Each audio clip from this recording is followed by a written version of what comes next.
The Kim Potter trial. Hey, did the cop have an accident or was it involuntary manslaughter? We're going to give you one more naughty Santa Claus crime story. We're going to share with you an important Charlie tip, an alert that you'll need to know about with the scams around today. We're going to give you this and much, much more on today's Charlie Show, what some people have termed the fastest minutes in podcasting.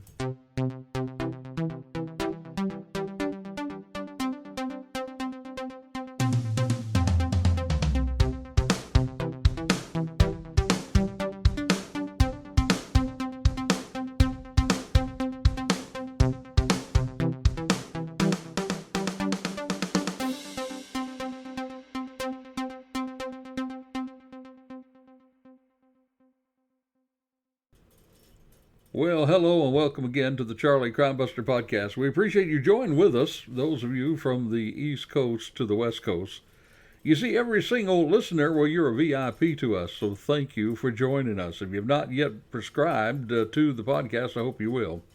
Now, we have had several high-profile cases this year, and a number of high-profile trials in the past few weeks. There was the Gabby Pato case, in which we predicted the outcome much in advance. We even outwitted Dog the Bounty Hunter and John Walsh on that one. Now, we also predicted in advance the outcome of the Kyle Rittenhouse trial, and also predicted the outcome of the Ahmaud Arbery trial as well, and both of those were very different indeed.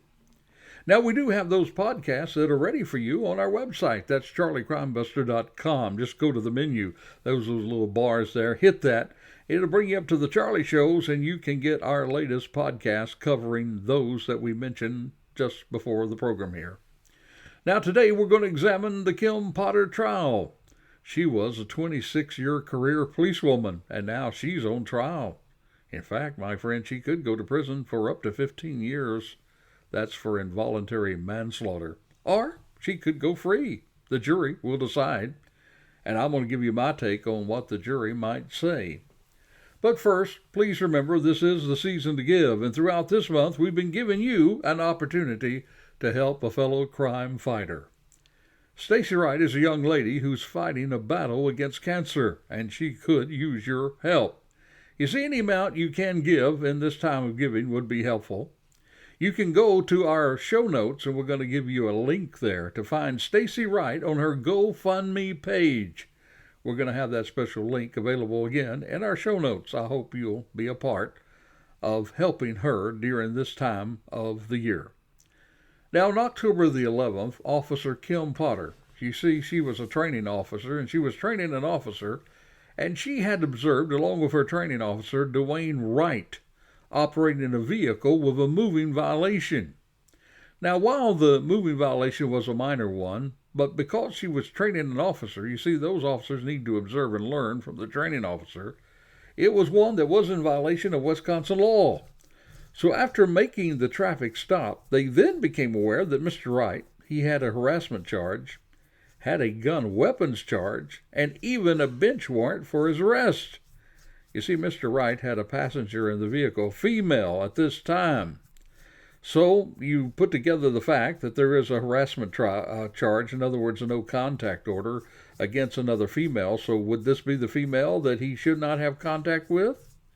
Add to that there's a bench warrant for his arrest. Add to that he had charges of a gun violation, which means that there could even be a weapon involved in this traffic stop. Well, you see, in law enforcement, you're trained to add all these factors to your response. So now, as you know, if you're an average law enforcement officer out there, your quote-unquote spidey senses should be on full alert as a cop with that information. Again, for instance, if he had a gun charge against him, could he have access to a weapon on this very day? And was the harassment charge on him regarding the lady passenger that was with him for the moment? On top of that, now there's a bench warrant for his arrest. Well, upon placing Mr. Wright under arrest, they asked him to exit the vehicle. He did, finally. But then he began to resist arrest. He pulled away. He started for his vehicle. He's now getting into the vehicle. In the meantime, there's another officer on the scene. He's reaching in the vehicle from the passenger side. So there is now the possibility of him being dragged and seriously injured. That is, if Wright gets control of the vehicle. So Officer Potter, she warns him. She says, "I'm going to tase you." And she calls out, "Taser, taser, taser," 3 times. But, unfortunately, instead of her stun gun or her taser, she had drawn her firearm, and she shot him once in the chest before he drove off. He traveled several blocks before his car crashed into another vehicle. That's according to Police Chief Tim Gannon. Now, prosecutors, they argue that not only should she have known the difference between her taser and a gun, but also she should not have been reaching for her stun gun at all, since it's against department policy to tase, quote, a fleeing suspect. The defense, on the other hand, says that Potter made an innocent mistake, but that she was fully in her right to use deadly force because she believed that Wright tried to drive away with a fellow officer. This was Sergeant Johnson, who was hanging out of the car. Well, Johnson, he took the stand in the trial, and in the trial he agreed that his life was in danger. Well, it ended up that Potter was charged with first and second-degree manslaughter. She's pleaded not guilty. So, as you can see, this is a trial with a lot on the line. Sadly, a young 20-year-old young man loses his life. And a policewoman with a great career, well, she lost that career, all of it, in moments of this fatal shooting. We're going to get into the charges that have been filed and what those charges bring. But first now, it's time for us to take a look at this time of the year of another naughty Santa Claus story. Now, as you know, Santa goes all over the world sharing his Christmas cheer. This one comes to us from New Guinea. You see, it appears that this naughty Santa, well, he pulled off, I guess, the ultimate heist. The plan was absolutely perfect. Dress up as Santa, act all jolly, even hire an elf, a literal small person, to carry the bag of presents. Santa then infiltrates tight security. I mean, by the way, who can really say no to Santa Claus? Well, Santa, he goes through the security. He convinces the security personnel there that he's there to deliver presents to the office staff. What a nice, jolly, generous Santa. That's what you might be thinking, right? Well, but then, just when Santa gets into the office, you see, instead of pulling out presents to give, he pulls out a gun, and he demands other people's property and money for his own stocking. In fact, this Santa and his elf, they got away with nearly $20,000. Now, he did not get on his sleigh, but he did walk out of the building just as if nothing happened. And because of the way that Santa and elf was dressed, witnesses, they couldn't really identify either the criminal, except to say it was Santa and his elf. And there, my friend, is our naughty Santa Claus story for the week. Now, our focus this week is the Kim Potter trial, the young police woman who accidentally shot a fleeing arrestee. That with her weapon instead of her taser. And now she faces charges, and the jury will have to decide if this was criminal in nature and charge her with involuntary manslaughter, or just rule it a sad, sad accident. And making matters more complex, well, it's the information that's shared in the trial of the possible danger to another officer who was reaching into the car as the suspect was trying to flee. You see, this officer could have been dragged to serious bodily injury or death, which that means lethal force could have been used, though it was maybe used unintentional in this instance. So first, let's talk about the charges. Officer Potter is now charged with second-degree involuntary manslaughter, but that was later changed by prosecution to first-degree involuntary manslaughter. Now, we're going to track down those two charges in just a moment. But now it's time for our courageous Citizen of the Week story. This comes to us from down near us in Lakeland, Florida. You see, it's detectives with the Polk County Sheriff's Office that responded to the shooting of a man who they said broke into a Lakeland home this past Tuesday afternoon. You see, the homeowner told deputies that the man, later identified as 42-year-old Stephen Stillwell, well, that he forced his way into the residence by throwing literally a flower pot through the glass door. That was around 12:50 p.m. That's according to a news release. Deputies said that Stillwater was shot 3 times by the homeowner. Stillwater was later taken to the hospital, where he was last reported to be in critical but stable condition. That's according to the release. Now, detectives say that they found a shotgun that belonged to Stillwell in the backyard of the home, as well as video evidence showing Stillwell approaching the home through the backyard. And Polk County Sheriff Grady Judd, yep, go Grady, down there in Polk County, he said that evidence in the case indicated that Stillwater illegally entered the home, and that the homeowner, now get this, the homeowner did the right thing by shooting him. Judd goes on to say that the castle doctrine is very clear in Florida law. A person's home is his refuge. The homeowner did exactly what he had the right to do, and I commend him for protecting himself and defending his home. That's what Sheriff Grady Judd said. Now, my friend, it's a good thing that this homeowner really lived here in the Sunshine State. You see, here where people have a right to defend themselves, unlike where Kyle Rittenhouse lived, where the prosecution participated, in my opinion, in prosecutorial misconduct for charging one of the most obvious cases of self-defense I've ever seen in my years in law enforcement. No wonder now there are reports that Kyle may move here from the free state of Florida. But my friend, today we want to take time on Charlie Crimebuster to say that this homeowner there in Lakeland, Florida, who found somebody breaking into his home, but made up his mind that he was going to defend his castle.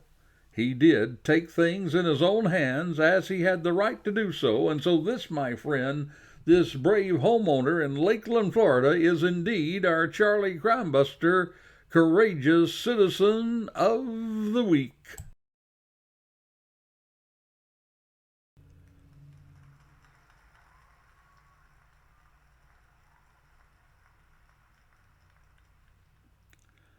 Our focus today is on the Kim Potter case and how she shot someone with her service weapon who was fleeing. That is, rather than using her taser. We're going to look at the trial and how both the prosecution and the defense made a super blunder in the handling of this case. That's right, they both made a super blunder. We're going to tell you about that in a moment. But let's talk quickly now about the charges. Kim Potter was charged with second-degree manslaughter. Then that charge was amended to a more serious charge of first-degree manslaughter. You see, there are 2 degrees of manslaughter in Minnesota law. Statute 609.20, first-degree manslaughter, and Statute 609.21, second-degree manslaughter. They are the statutes that govern these offenses. You see, manslaughter in the second degree, well, it carries a sentence up to 10 years in prison or up to a $20,000 fine. This offense includes killing by negligence, killing a person by mistake, mistaking them, like someone who would mistake an animal and kill a person while they were hunting. But manslaughter on the first degree, well, they can be sentenced up to 15 years imprisonment and up to a $30,000 fine. This offense consists of what you may know as heat of the passion killing. It also includes an unintentional killing relating to a certain drug offense or intentionally killing someone in self-defense of others.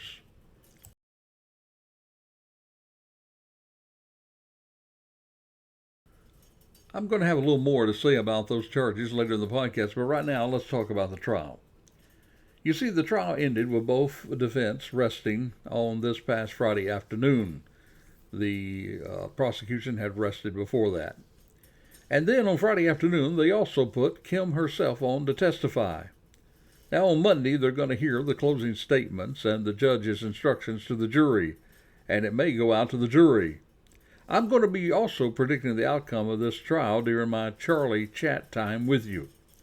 But for the trial itself, the prosecution and the defense are, of course, portraying 2 different views of Kim Potter.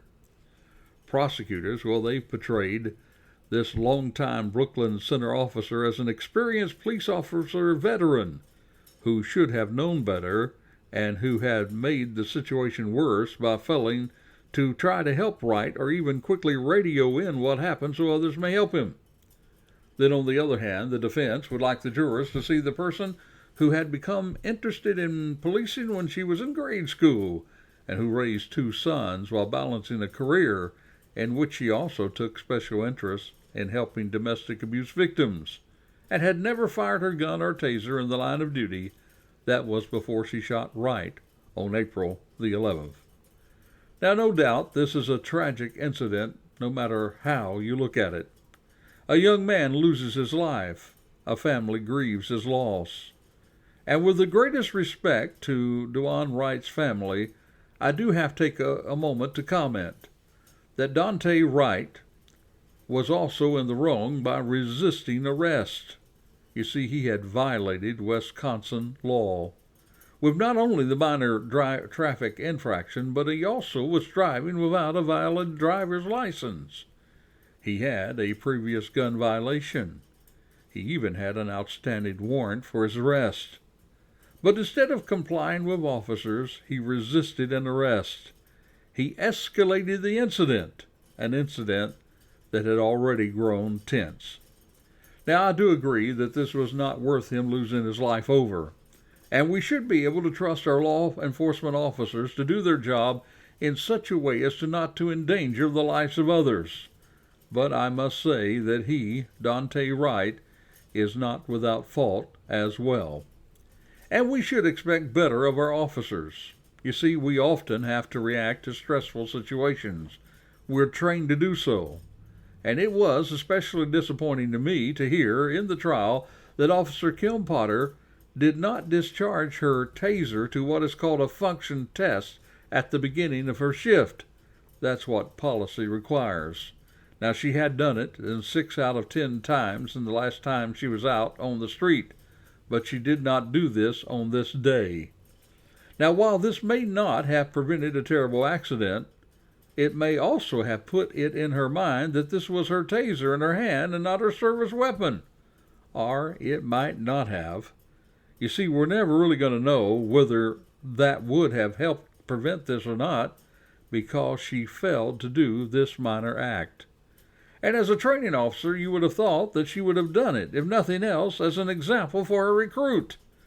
But the real question is this: was this an accident, and should she be held criminally liable for it?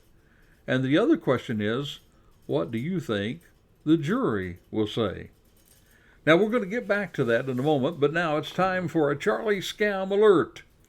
I want to take a moment in today's podcast to warn you again about scams. Now, there are many people today who are looking for work that will enable them to work at home. You see, there are some who have become accustomed to it from working at home at their regular jobs. But now those jobs are requiring them to come back to the work site in this pandemic. But there are those who will still continue to look for jobs that will enable them to continue to work at home. Now, I'm asking you to be alert to what we commonly call money mule jobs. And they work just like this. You see, there are people who can even respond to your resume on Indeed or other job boards. They will tell you they have the perfect job for you. It involves receiving and packaging items at your home and then sending them on. But what they don't tell you is that most of those have been purchased by stolen credit cards, and that you're helping them to avoid detection by sending it on to others. Also, most of the time they will not follow through with pay, even though they tell you they will reimburse you. So here are some warning signs to be on the alert for. Now, these money mules, they're often recruited under the guise of work-from-home jobs. In fact, there is a fact sheet called Understanding and Protecting Yourself Against Money Mule Scams.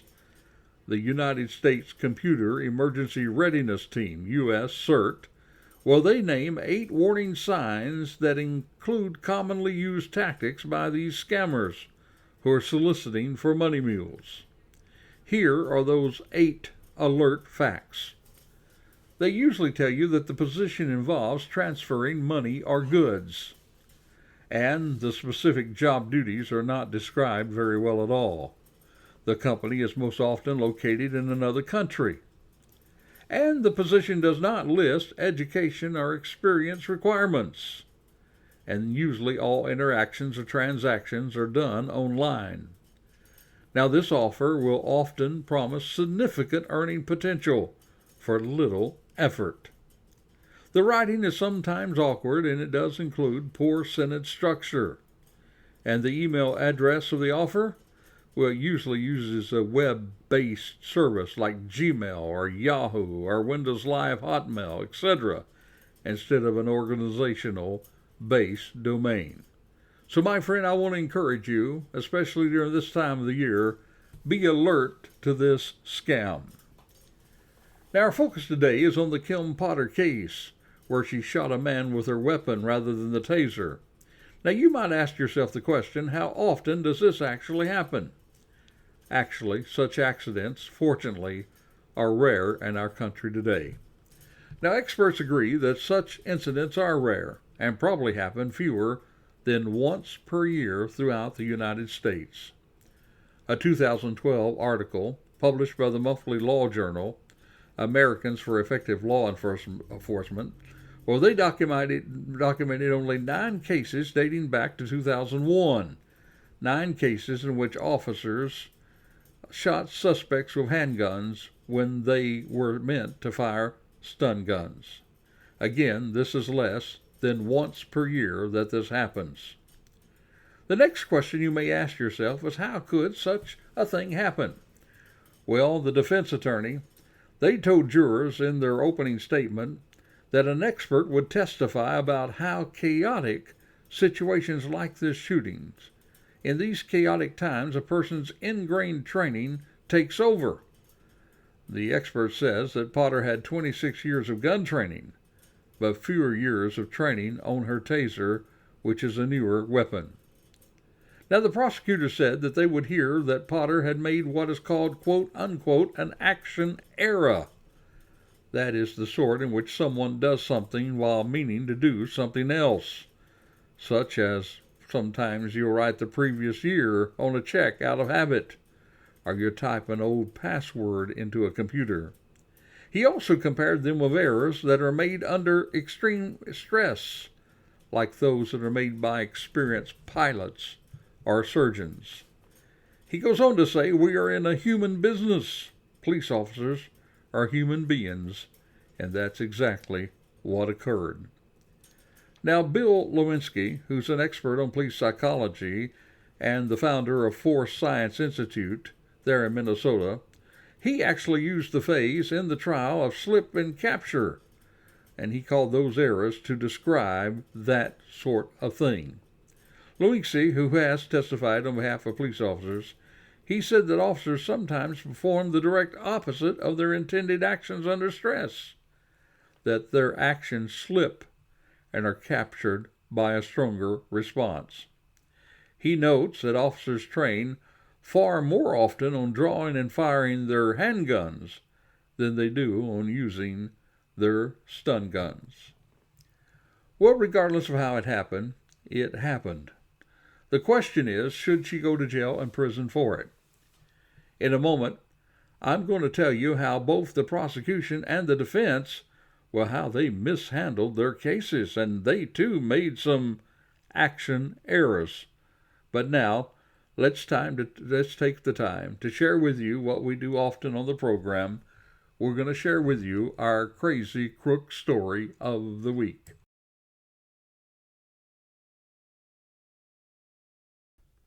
Our crazy crook story comes to us from Delaware. In Delaware, there's a man who robbed a Wilmington bank, but he didn't keep his cash for long. You see, this dumb crook, after fleeing the Wells Fargo branch, well, he paused to make a deposit in the ATM outside. Police say that McRoberts Williams, he was a 44-year-old California resident.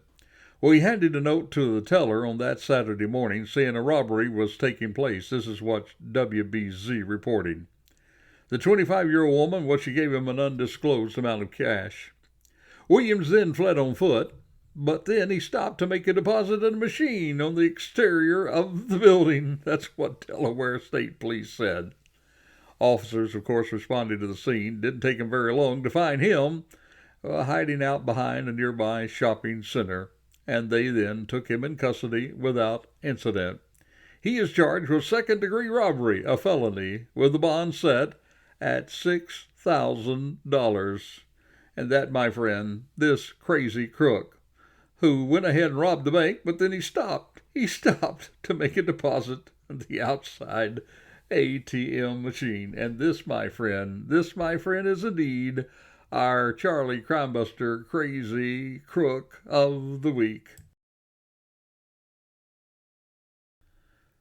Now, I mentioned that I'm going to share with you the obvious mistake which both the prosecution and the defense made in the Kim Potter case.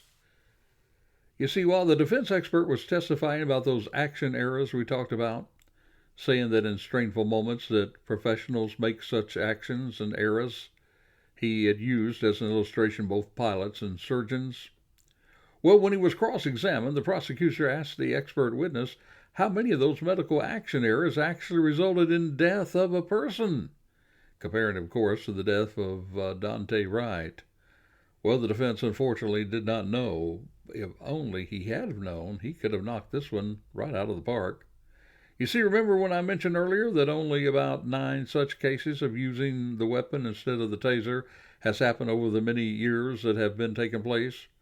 Well, the prosecutor should have not asked a question that she did not know the answer to, because, you see, while only less than 1 a year deaths are caused by law enforcement actions, errors with tasers, well, by medical errors.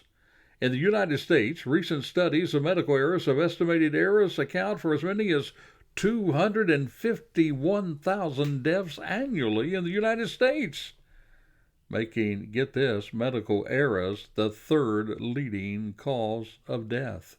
Did you get that? 251,000 deaths. Oh, if the defense guy had known that, if the expert had known that on the stand, he could have knocked that one out of the park. And how dare that prosecutor ask a question that she did not know the answers to? Yet let me ask you, how many times do you hear of medical people having to face criminal charges for their mistakes? Almost hardly ever. That's the answer.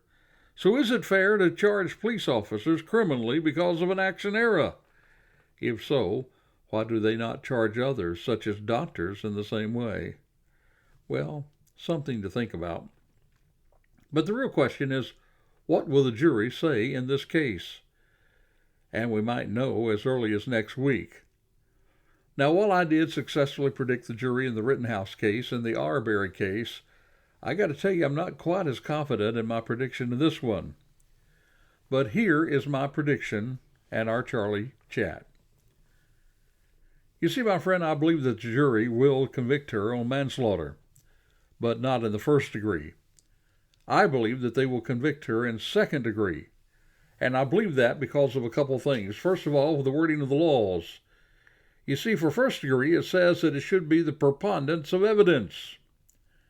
And it also says that it should involve someone in ordinarily self-control.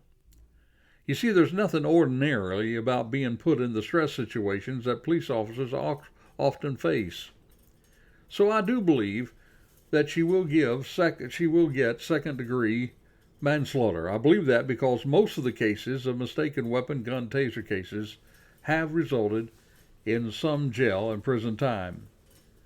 I also believe that her own testimony on the stand this past Friday was not a good one for her case. She was obviously upset, and that's understandable, but I do not believe that she came across as good as her attorneys had hoped so.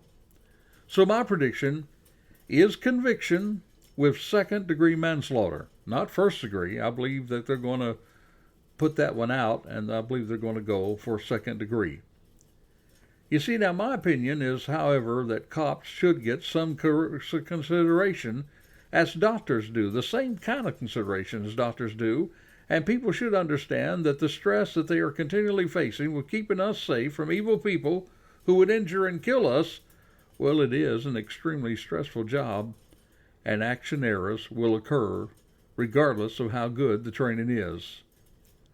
But back to my prediction, I think she's going to be convicted. Second degree, not first degree. I guess we will wait and we will see, won't we? But let me say in closing, we do hope to be of help to the men and women of law enforcement, along with helping our military and other first responder heroes. And in the coming year, we're going to be launching the PeacemakerNetwork.com.